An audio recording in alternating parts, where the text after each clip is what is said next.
You know, Canadians and Albertans believe in keeping promises. But Stephen Harper is not a promise keeper, he's a promise breaker. You know, back in the 2008 election campaign, he made a promise to Albertans about the oil sands. He said the federal government would stop the export of raw bitumen to any country with lower environmental standards, but he lied. Stephen Harper has broken his promise to keep oil sands jobs in this province. He's also broken his promise on clean government. You remember that promise? He promised to clean up government. He promised to increase transparency, but Stephen Harper lied.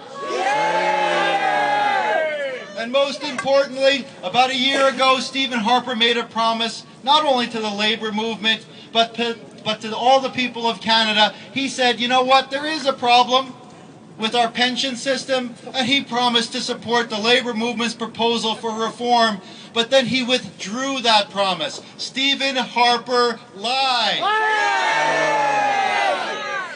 So to help us talk a little bit about Stephen Harper's broken promises, we have a couple of people here who want to share some messages with us. Please join me in welcoming Ken Giorgetti, President of the Canadian Labour Congress. Monday is about the day of reckoning. It's about whether or not you tell the truth, whether or not you break promises. Stephen Harper promised integrity in government and to end the corruption in government. What does he do? He hires a guy named Bruce Carson. This guy was convicted of fraud not once, but 5 times before he was hired by the Prime Minister to work for him. So much about any corruption in government. He's promised us a more open and transparent government. He's promised us an end to the corruption in the Senate. And what has he done? He's appointed more senators than any other Prime Minister in the last 2 decades. Shame on this man. So on Monday, we get a chance to hire our representatives. And I'm asking all of you, make sure you and your family vote for people who will keep their promise. And I know one guy that will keep his promise, Jack Layton.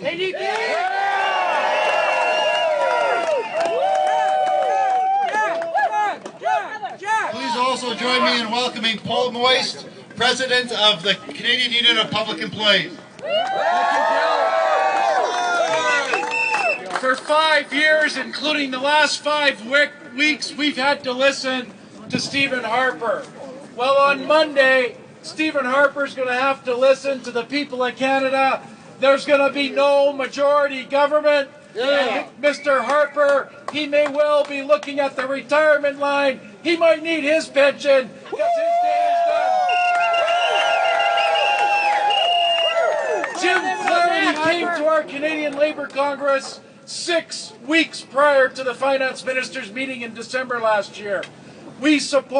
Harper supports a modest increase in CPP.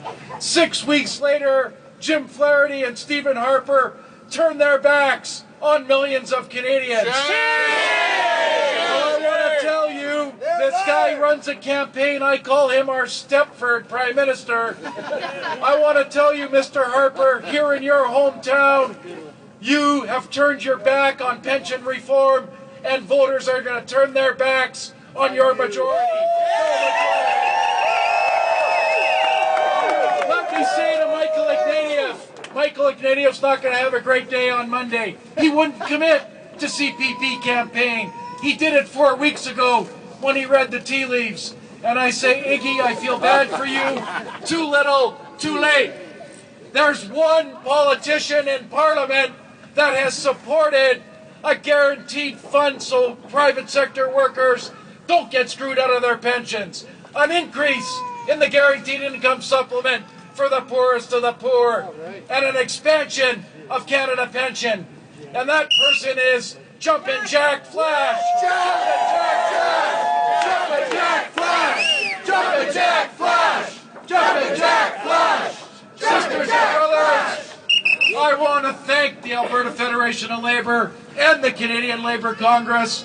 We have used your hard-earned dues dollars to ignite a discussion in Canada, and that discussion says No matter if you're union or non-union, no matter if you're new Canadian or fifth generation, 17.5 million people go to work every day in Canada. They're all entitled to a decent, secure, honorable pension plan so they can retire in dignity. So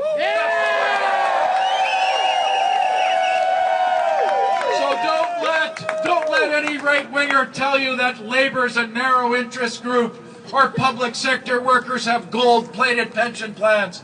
Our trade union movement is grounded in values. We represent you at work. We bargain hard, we file grievances, but we bargain hard for things like Medicare, public education, for a kind and caring society. And you measure that society, how it deals with people after 35 or 40 years of work. So here, in Harper land, in Calgary, I say on behalf of all of us, we support paying a little bit more for pensions. Our employers got to pay a little bit more for pensions. And the politicians we elect on Monday have got to put the CPP expansion back on the agenda. Dignity for all workers in Canada.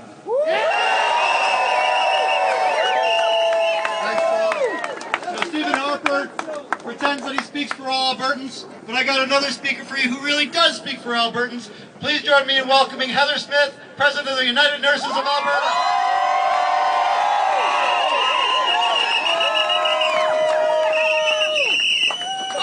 Much nicer today than it was yesterday, isn't it? Here we are in Calgary on the eve of a federal election, and sometime soon we may be here on the eve of a provincial election. But it's not just about broken promises, in my view. It's also about the promises that politicians won't make. The Canadian Health Coalition has sent to each of the parties a series of questions, and one party, notably, did not respond at all. Who could that be? So I have some questions for a candidate from Calgary whose party did not respond to the questions. Happens to be leader of the party. Question number 1. Do you believe in strong leadership for the federal government as the guardian of national standards in health care? Do you? Because the record doesn't seem to demonstrate that you have. Do you support enforcement of the Canada Health Act and the ban on extra billing, user fees, and queue jumping? We do. No, we do. Does he? Do they? No. Apparently not. When the Fraser Institute, which really should be renamed to the Corporate Institute, recently suggested suspending the Canada Health Act for 5 years, I didn't hear any response. And certainly the record, in terms of enforcing the current standards of the Canada Health Act, do not suggest that the party whose leader is here from this province, in this city, would be willing to enforce it in the future. Do you support a national pharmacare plan based on universal public insurance, national formulary of essential drugs, independent evidence-based drug evaluation, and bulk purchasing? We do. We do. We don't know. I suspect no. There's been no uptake on the efforts across Canada led by the Canadian Health Coalition to have a national pharmacare program brought into our country. Shame! Shame! Do you support federal funding and national standards for the establishment of a continuum of care, including residential, long-term care, home care, and palliative care? Good. Yes, we do. Certainly haven't given any indication of it. Talk to some of our seniors in this province and another province who are spending thousands of dollars a month for minimal care and attention in facilities where the profits go out of this province and out of this country. Shame! Do you support federal leadership in negotiating a renewal of the health accord in 2014? Based on predictable, adequate federal funding, national standards, and accountability, and accountability on how that money is spent. Do we? We do. Do they? No! In fact, although Mr. Harper suggests that he is committed to giving health care, more per year. It's not about money. He doesn't understand. It's not just about the money. It's not, you can't just say public funding. We're going to keep publicly funding, or we're going to increase publicly funding. Because unless we control the spending in terms of publicly delivered, we're just always going to be paying more and getting less. So it's not just about what hasn't been done and what promises haven't been kept. It's about what promises we want and what kind of a society we want here in Alberta and across country after Monday's election. Thank you. Thanks, Heather. One more speaker who happens to represent thousands of people in Alberta's energy industry. Please join me in welcoming Brother Dave Coles from the Communication, Energy and Paper Workers Union.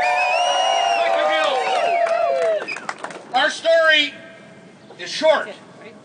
Under Stephen Harper's watch, tens of thousands retired workers, people on pensions, had their pensions ripped out of their hands. NorCal workers, Straightener paper workers. Can you imagine? Work all your life, 80 years old, and have 40% of your pension removed. Stephen Harper's position is that the banks come before pensioners. Shit! People need to know when they retire that their government will protect their pensioners. He can't be trusted. Go and vote on Monday and ensure that he does not have a majority government. Thanks, Dave. At the beginning of this election campaign, Stephen Harper attended rallies here in Calgary and in Edmonton, and he said that he was going to paint this province Tory blue. He suggested that he and his party own this province. Today we're here to send a different message. Who owns this province? We do! What does democracy look like? And we can... You know what? We've got a message today. We've got a message today for Stephen Harper. The other Conservatives in this province, they don't own this province. They've been taking us for granted for too long. On election day, Canadians are going to send a message to this government. That message is going to be heard in Quebec. It's going to be heard in British Columbia. And it's going to be heard right here in Alberta, too. Thanks for attending. Let's send that message on May 2nd. Just a quick couple of announcements. There's a May Day rally tomorrow here in Calgary on adjournment of our convention. We'd encourage as many people to attend as possible. I also wanted to highlight a couple of people in the audience. We're joined by Harry Chase, who's the Liberal MLA for Calgary Centre. Harry's right behind me. Calgary Varsity. Close by. And we're also joined by Paul Vargas, a New Democrat candidate. And of course, we're joined by our own sister, Holly Heffernan, who's the New Democrat candidate. Running against Stephen Harper. Thanks for being here. Let's make some noise on the way out.